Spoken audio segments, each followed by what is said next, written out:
You are not being fired. You are being made to leave. The distinction matters because one creates liability and the other transfers cost. When an organization decides you should go, but wants to avoid the documentation burden of termination, it deploys a specific sequence of environmental modifications designed to make staying untenable. These modifications appear uncoordinated. They feel personal. They are neither. What you experience as deteriorating relationships or shifting expectations is actually managed pressure distribution. The goal is your voluntary resignation, which costs the organization nothing in severance, creates no unemployment claim, and generates no documentation trail that future plaintiffs could use in pattern of practice discovery. The system works by making you believe you are failing when you are actually being excluded. It operates through 6 recognizable mechanisms that transform your position from viable to impossible. Number 1, the visibility reduction. Your meetings get canceled with increasing frequency. You stop receiving calendar invitations you previously got automatically. Email threads continue without you, and you discover decisions only after implementation. This is not disorganization. This is controlled information restriction. The mechanism operates by removing you from informal knowledge channels while maintaining your formal reporting obligations. You still have your title and your desk, but the networks that make those things functional have been quietly disconnected. The manager who cancels your one-on-one 3 times running is not overwhelmed. They are establishing a documented pattern of your reduced integration. When you send the agenda anyway, when you ask to reschedule, you create evidence of your efforts. They create evidence of your declining relevance by not responding. The pattern serves a specific institutional function. It makes your eventual departure appear natural rather than forced. Colleagues who might have questioned your sudden resignation will remember months of your increasing absence from important conversations. By the time you leave, your empty chair will feel like an overdue correction. What changes when you recognize this is your interpretation of silence? Unreturned emails are not oversights. They are position elimination through social attrition. Number 2, the assignment withdrawal. Work stops flowing to you at the previous volume.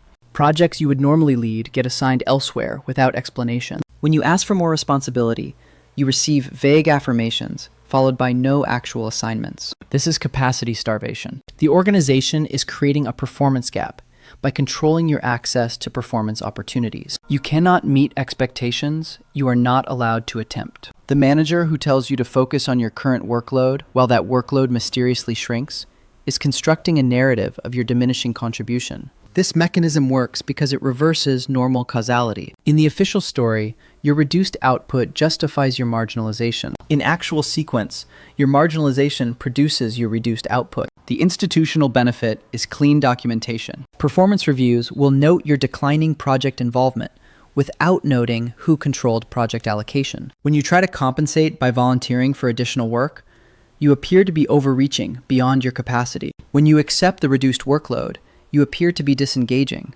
The trap has no exit because both responses confirm the predetermined narrative. Recognition changes what you protect. Stop trying to prove your worth through increased effort. Start documenting every request you make for work and every assignment you are denied. The pattern becomes visible only in writing. Number 3, the expectation shift. Standards that applied last month no longer apply this month. Deliverables that were previously acceptable now require unexplained revisions. Processes you have always followed are suddenly characterized as insufficient, but the new requirements remain unspecified. This is goal ambiguity weaponization. The mechanism functions by making success unmeasurable and failure inevitable. You cannot hit a target that moves every time you aim. The manager who rejects your work without clear revision criteria is not being unclear accidentally. They are establishing that nothing you produce will satisfy unstated expectations. This serves institutional needs by creating documented performance problems without documented performance standards. Your personnel file will show a pattern of work being returned for revision. It will not show that revisions were requested without specific deficiencies identified. The psychological effect is secondary to the documentation effect. When you feel confused and inadequate, that is real but incidental. What matters institutionally is that your confusion prevents you from meeting expectations that were designed to be unmeetable. Colleagues who review your work will remember your repeated revisions, not the absence of clear standards. When you resign, The narrative will be that you struggled with quality expectations. What changes with recognition is your response to ambiguity. Stop asking for clarification and start documenting every instance where standards are applied retroactively or changed without notice. Number 4. The stakeholder repositioning. People who previously collaborated with you begin routing requests through your manager instead of directly to you. Colleagues stop including you in conversations where your expertise would normally be essential. When you reach out to maintain relationships, responses are polite but brief, and follow-up stops. This is network dissolution. The organization is severing your professional relationships while maintaining plausible deniability about coordination. Each person who redirects communication through your manager can claim independent judgment about proper channels. Each colleague who stops responding can claim workload pressure. The pattern appears organic. It is not. What you experience as social rejection is actually managed relationship termination. Someone has signaled that you are in transition, and the organization is protecting itself by creating distance. The mechanism works through distributed action that appears individual but follows institutional logic. No single person is treating you badly. The aggregate effect is complete professional isolation. This serves the organization by ensuring that when you leave, no internal advocates will question the departure. Your isolation is read as proof that you did not fit, rather than as evidence that you were actively unfitted. Recognition changes how you interpret professional distance. Colleagues are not avoiding you because of your deficiencies. They are avoiding association with someone who has been marked for exit. Stop trying to repair relationships that are being systematically cut. Start noting who stops engaging and when. Number 5. The correction escalation. Minor issues that would previously have been addressed informally now generate written warnings. Mistakes that would have been handled conversationally become documented incidents. You receive more formal feedback in 2 months than you received in the previous 2 years. This is paper trail construction. The organization is building the documentation infrastructure that will justify your eventual departure or protect against wrongful termination claims if you do not leave voluntarily. Each written correction, no matter how minor the underlying issue, becomes permanent record. The manager who emails you about a typo in an internal document is not unusually detail-oriented. They are creating evidence of quality problems. The pattern serves institutional needs by transforming your employment into a documented performance crisis. When you resign, the file will show that the organization tried to help you improve through extensive feedback. When you are terminated, the file will show progressive discipline that justifies the decision. Either outcome is protected. The psychological weight of constant correction is real, but secondary. What matters institutionally is the paper. Recognition changes what you do with feedback. Stop treating written corrections as coaching and start treating them as legal documents. Respond to every correction in writing with specific, factual clarifications and context the original correction omitted. You are not defending yourself to your manager. You are creating a counter-narrative for the file. Number 6. The exit suggestion. Someone mentions that you might be happier elsewhere. A colleague asks if you have considered other opportunities. Your manager notes that your skills might be better utilized in a different role or organization. These are not expressions of concern. These are scripted prompts designed to make resignation appear self-initiated. The organization is testing whether you will leave voluntarily before they proceed to formal termination.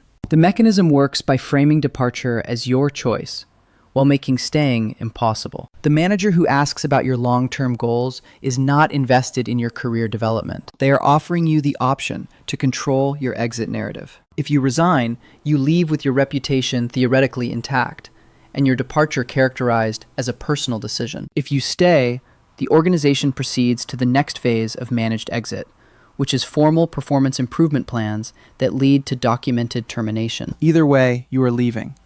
The only question is whether you exit voluntarily or are pushed.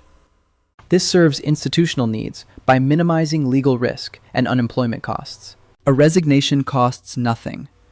A termination requires documentation, severance negotiation, and potential legal exposure. Recognition changes your timeline. The suggestion is not premature concern. It is final notice that your position has been eliminated in everything but paperwork. Stop interpreting exit suggestions as advice and start preparing for departure on your terms. You cannot stop the managed exit once it begins. the institutional machinery that creates these conditions operates beyond your individual leverage. What changes with recognition is your relationship to the process. You stop personalizing structural actions. You stop trying to performance manage your way out of a position the organization has already eliminated. You document everything, which will not save your job, but will protect your unemployment claim and create potential leverage in severance negotiations. You control your timeline instead of waiting for theirs. You understand that the system functions as designed, not as broken. The organization is not failing to support you. It is succeeding at removing you while minimizing cost and liability. Seeing this clearly means you stop spending emotional resources on workplace relationships that have already been terminated by institutional decision. You stop interpreting managed pressure as personal failure. What remains intact is your ability to act from accurate assessment rather than confused reaction. The exit is happening. Your choice is whether you see it coming.